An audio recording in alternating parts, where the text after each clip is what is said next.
সাবেক তথ্য প্রতিমন্ত্রী আরাফাতকে গ্রেপ্তার করেছে ঢাকা মহানগর গোয়েন্দা পুলিশ। এমন একটি তথ্য মূলত ডিবির পক্ষ থেকে নিশ্চিত করা হয়েছে। আমরা এই মুহূর্তে রয়েছি ডিবি কার্যালয়ের সামনে এবং এই মুহূর্তে কিন্তু যেমনটি বলা চলে যে ডিবি কার্যালয়ের ভেতরে মূলত হাসানুল হক ইনুকে বের করবার জন্য আদালতে নেওয়ার জন্য প্রস্তুতি চলছে এবং অন্যদিকে কিন্তু ডিবির পক্ষ থেকে অর্থাৎ ডিবির একটি সূত্র মূলত নিশ্চিত করেছে যে একটি সূত্রে আসলে জানা গিয়েছে যে সাবেক আওয়ামী লীগ সরকারের সাবেক তথ্য প্রতিমন্ত্রী মোহাম্মদ আরাফাত তাকে গ্রেপ্তার করা হয়েছে। মূলত গুলশান থেকে তাকে গ্রেপ্তার করা হয়েছে এমন একটি তথ্য নিশ্চিত করা হয়েছে। তবে এখনও পর্যন্ত আসলে তাকে কোথায় নিয়ে আসা হচ্ছে বা কোন মামলায় তাকে গ্রেপ্তার দেখানো হয়েছে সেই বিষয়ে এখনও পর্যন্ত পুলিশের পক্ষ থেকে কোনো ধরনের তথ্য জানানো হয়নি। তবে সর্বশেষ যতটুকু তথ্য জানানো হয়েছে যে তাকে আসলে গ্রেপ্তার করা হয়েছে এমন একটি তথ্য মূলত একটি সূত্র নিশ্চিত করেছে।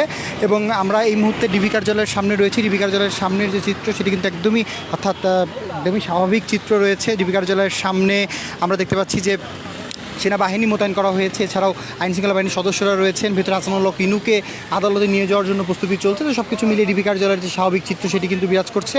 এবং অন্যদিকে মোহাম্মদ আরাফাত অর্থাৎ সাবেক গণপ্রজাতন্ত্রী বাংলাদেশ সরকারের সাবেক তথ্য প্রতিমন্ত্রী, তিনি মূলত এর আগে দীর্ঘ সময় ধরে আওয়ামী লীগের হয়ে তিনি কাজ করেছেন বা আওয়ামী লীগের হয়ে কিন্তু বিভিন্ন টক শোতে তিনি গিয়ে আওয়ামী লীগের হয়ে তিনি কথা বলেছেন, বিভিন্ন সমস্যা নিয়ে তিনি কথা বলেছেন, আওয়ামী লীগের পক্ষে থেকে তিনি কথা বলেছেন। এবং পরবর্তীতে দেখা গিয়েছে তিনি কিন্তু আওয়ামী লীগের যে ইন্টারন্যাশনালি অর্থাৎ গত নির্বাচনের সময় থেকে শুরু করে এর আগে আওয়ামী লীগ যখনই কোনো ধরনের সংকটে পড়েছে বা কোনো ধরনের বিপদে পড়েছে তখন আরাফাতকে দেখা গিয়েছে যে আরাফাত অন্য মন্ত্রী এমপিদের সাথে আরাফাত ছিলেন। এবং সর্বশেষ অর্থাৎ তিনি প্রতিমন্ত্রী হওয়ার পরে যে বৈষম্য বিরোধী যে ছাত্র আন্দোলন যে আন্দোলনটি করলো অর্থাৎ কোটা সংস্কার আন্দোলনটি পরবর্তীতে সরকার পতনের যে আন্দোলন হলো তখনই মূলত কয়েকজন মন্ত্রী এমপিকে কিন্তু দায়িত্ব দেওয়া হয়েছিল যারা সমন্বয়ক রয়েছে কোটা আন্দোলনের সেই সমন্বয়কারীদের সাথে মূলত সমঝোতা করবার জন্য। এবং সেই সমঝোতার সেই জায়গাতে কয়েকজন এমপি মন্ত্রীর সাথে আরাফাতও কিন্তু ছিলেন এবং তারা আসলে সমঝোতার চেষ্টাটি করেছিলেন। তারা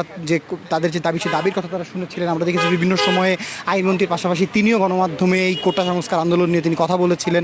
এবং সর্বশেষ আসলে যে এক দফার দাবিতে যে শেখ হাসিনা পদত্যাগ করে দেশ ত্যাগ করেছেন তার পরপরই বলা চলে যে আওয়ামী লীগের যারা মন্ত্রী এমপিরা ছিলেন তারা গা ঢাকা দিয়েছিলেন এবং একে একে গ্রেপ্তার হচ্ছে। গতকালকেও হাসানুল হক ইনু বা জাসদের সভাপতি হাসানুল হক ইনুকে গ্রেপ্তার করা হয়েছে, সাবেক তথ্যমন্ত্রী, এবং তাকে গ্রেপ্তার করা হয়েছে। এবং এর পরপর কিন্তু আজকে যে ঘটনাটি অর্থাৎ কিছুক্ষণ আগেই বলা চলে দুপুরের দিকে গুলশান থেকে মোহাম্মদ আরাফাত তাকে গ্রেপ্তার করা হয়েছে, সাবেক তথ্য প্রতিমন্ত্রী, তাকে গ্রেপ্তার করা হয়েছে। এবং এই সকল কিছু মিলিয়ে আসলে এখন কিন্তু গ্রেপ্তার পর্বটি চলছে। আওয়ামী লীগের যারা যে মন্ত্রী এমপিরা মূলত আত্মগোপনে ছিলেন তাদেরকে গ্রেপ্তারের ঘটনাগুলো ঘটানো হচ্ছে বা তাদেরকে গ্রেপ্তার করা হচ্ছে এবং গ্রেপ্তার করে কিন্তু তাদেরকে আসলে বিভিন্ন মামলায় যেহেতু যে ছাত্র আন্দোলনের মুখে যেসব ছাত্র নিহত হয়েছেন সেই জায়গাতে ছাত্রদের নিহতের ঘটনাতে কিন্তু একাধিক মামলা হয়েছে। তো সকল মামলা মিলিয়ে বলা চলে যে তাদেরকে মূলত সেই ধরনের মামলাগুলোতে দেওয়া হচ্ছে। তবে আরাফাতকে আসলে নির্দিষ্ট কোন মামলাতে গ্রেপ্তার দেখানো হতে পারে, কোন মামলা তার নামে হয়েছে সেই বিষয়ে এখনও পর্যন্ত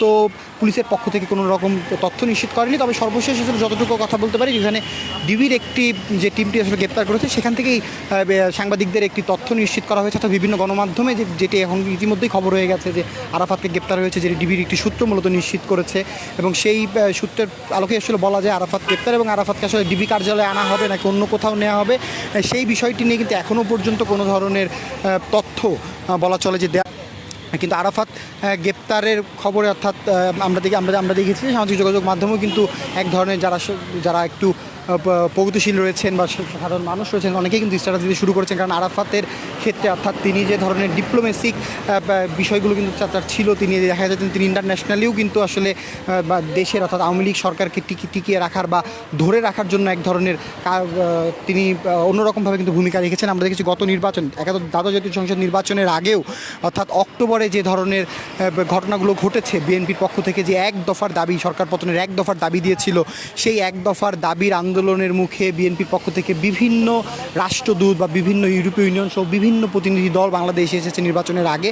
এবং তখনও দেখা গিয়েছে যে আরাফাতকে কিন্তু খুবই ফ্রন্টলাইনে থাকে। তখন তিনি এমপি ছিলেন অর্থাৎ যে ফারুকের যে আসন ঢাকা 17 আসন যে ফারুকের যে আসনটি চিত্রনায়ক ফারুকের আসন ছিল সেই আসনে মূলত উপনির্বাচনে হিরো আলম তার প্রতিদ্বন্দ্বী ছিলেন এবং হিরো আলমেরও কিন্তু বিভিন্ন রকমের অভিযোগ রয়েছে। হিরো আলমের উপরে হামলা হয়েছে। এই সকল কিছু মিলিয়ে হিরো আলমও কিন্তু তার উপরে এক ধরনের ক্ষোভ বারবারই আসলে প্রকাশ করে আসছেন। যখন সরকারের পতন হয় তখন হিরো আলম তিনিও বিভিন্ন সময় গণমাধ্যমে কথা বলেছেন, তিনি আরাফাতের গ্রেপ্তারের দাবি জানিয়েছেন, তিনি মামলা করবেন এমনটিও তিনি বলেছেন। তো সব কিছু মিলিয়ে আসলে বলা চলে যে আলী আরাফাত তার যে গ্রেপ্তারের খবর এটি আসলে এক প্রকার নিশ্চিত করা হয়েছে। তবে এখনও পর্যন্ত আসলে বিস্তারিত কোথা থেকে গ্রেপ্তার, গুলশানের কোথা থেকে গ্রেপ্তার করা হয়েছে বা তাকে আসলে কোন মামলাতে নেওয়া হবে, কোন মামলায় তাকে গ্রেপ্তার দেখানো হচ্ছে, সেই বিষয়টি এখনও পর্যন্ত কোনোভাবে নিশ্চিত হওয়া যায়নি। দর্শক, একটু তথ্য দিয়ে রাখি, গত 1 জুলাই থেকে মূলত কোটা সংস্কার যে আন্দোলন, সেই আন্দোলনকে কেন্দ্র করে সারা দেশে শিক্ষার্থীরা রাজপথে নামে। মূলত 18 সালে আন্দোলনের মুখে অর্থাৎ আওয়ামী লীগ সরকারি চাকরিতে কোটা বাতিল করেছিল এবং সেই কোটা মূলত মুক্তিযোদ্ধার সন্তান বা মুক্তিযোদ্ধারা মূলত আদালতে গিয়েছিল। সেই আদালতের রায়ে বলা চলে যে কোটা আবারও আদালত পুনর্বহাল করেছিল এবং পরবর্তীতে সেই পুনর্বহাল হওয়ার পরপরই মূলত রাজপথে আবারও শিক্ষার্থীরা নামে তারা কোটা সংস্কারের দাবি জানায়, 18 সালের পরিপত্র পুনর্বহালের দাবি জানাই আসছিলেন। এবং এক পর্যায়ে দেখা যায় যে পুনর্বহালের যে দাবি, সেই দাবিটি কিন্তু প্রধানমন্ত্রী অর্থাৎ সাবেক প্রধানমন্ত্রী শেখ হাসিনার বিভিন্ন রকমের বক্তব্য, সেই বক্তব্য এবং ইঙ্গিতপূর্ণ বক্তব্য, সেই ধরনের বক্তব্য নিয়ে কিন্তু সাধারণ শিক্ষার্থীরা মূলত বারবারই আসলে তারা ফুলে ফেঁপে ওঠে এবং আন্দোলনটি সারা ধারাবাহিকভাবে কিন্তু গণ আন্দোলনে পরিণত হয়ে যায়। এবং গণ আন্দোলনে পরিণত হওয়ার মুখে এক পর্যায়ে শিক্ষার্থীদের এই বৈষম্য বিরোধী ছাত্র আন্দোলনের যে প্ল্যাটফর্ম, সেই প্ল্যাটফর্ম থেকেই তারা ঘোষণা দেয় যে তারা একটি দাবি, তারা শেখ হাসিনার পদত্যাগ চায় এবং শেখ হাসিনার সরকারের পদত্যাগের দাবির একদিনের মাথায় 5 আগস্ট শেখ হাসিনা পদত্যাগ করে দেশ ত্যাগ করেন। এক প্রকার দীর্ঘ সময় অর্থাৎ 15 তারিখ থেকে সারা দেশে যে সহিংসতার ঘটনাগুলো ছাত্রলীগের সাথে, আওয়ামী লীগ নেতাকর্মীদের সাথে, আওয়ামী লীগের অঙ্গ সংগঠনগুলোর সাথে সহ পুলিশের সাথে সাধারণ শিক্ষার্থীদের যে ধাওয়া যে সংঘর্ষের ঘটনা, সেখানে অনেক শিক্ষার্থী নিহত হয়েছেন। সেই নিহত শিক্ষার্থীদের কিন্তু একাধিক মামলা করা হয়েছে। বলা চলে যে সেই মামলাগুলোতে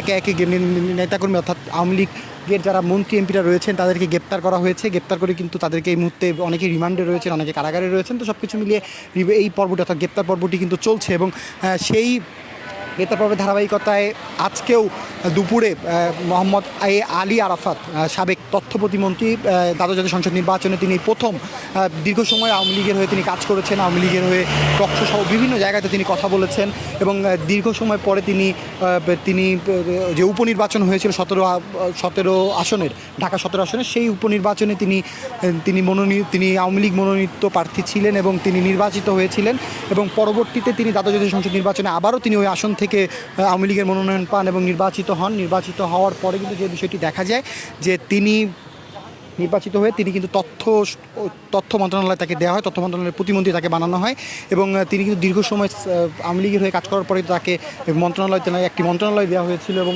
তিনি বিভিন্ন সময় অর্থাৎ যে দ্বাদশ জাতীয় সংসদ নির্বাচন, সেই নির্বাচনের আগে যখন বিদেশি প্রতিনিধি দলগুলো আসছিল বাংলাদেশের নির্বাচন কেমন হবে, কেমন করতে চাচ্ছে সরকার, সেই বিষয়গুলো নিয়ে আলোচনা করবার জন্য অন্যদিকে বিরোধী দলগুলোর পক্ষ থেকে বারবারই আসলে বৈদেশিক যে সুষ্ঠু নির্বাচনের জন্য বৈদেশিক যে প্রতিনিধিরা রয়েছে, বিদেশের বিভিন্ন সরকার রয়েছে, তাদের কাছে তারা বলে আসছিলেন এবং তারা অভিযোগ জানিয়ে আসছিলেন। তো সব কিছু মিলিয়ে আসলে বাংলাদেশের দ্বাদশ জাতীয় সংসদ নির্বাচন, সেই নির্বাচন নিয়ে এক প্রকার সারা বিশ্বের এক প্রকার কিন্তু দৃষ্টি ছিল এবং সেইখানে কিন্তু আসলে যে প্রতিনিধি দলগুলো ইউরোপীয় ইউনিয়ন থেকে শুরু করে বিভিন্ন রাষ্ট্রদূতদের প্রতিনিধি সহ যারা আসলে এসেছেন, সকলের সাথে আসলে দেখা গিয়েছে অন্যান্য অর্থাৎ সাবেক সড়ক পরিবহন ও সেতুমন্ত্রী ওবায়দুল কাদের সহ আওয়ামী লীগের যারা নেতৃবৃন্দ ছিলেন তাদের সাথে এই মোহাম্মদ আলী আরাফাত তাকেও কিন্তু দেখা গিয়েছে এবং তিনি আওয়ামী লীগের হয়ে আসলে এই ধরনের কাজ অর্থাৎ তাদেরকে বিশ্বস্ততার জায়গা তৈরি করা, বাংলাদেশের সুষ্ঠু নির্বাচন তারা করতে চায় এমন একটি প্রত্যয় তারা কিন্তু বারবারই আসলে ব্যক্ত করেছিলেন এবং নির্বাচন হয়েছে।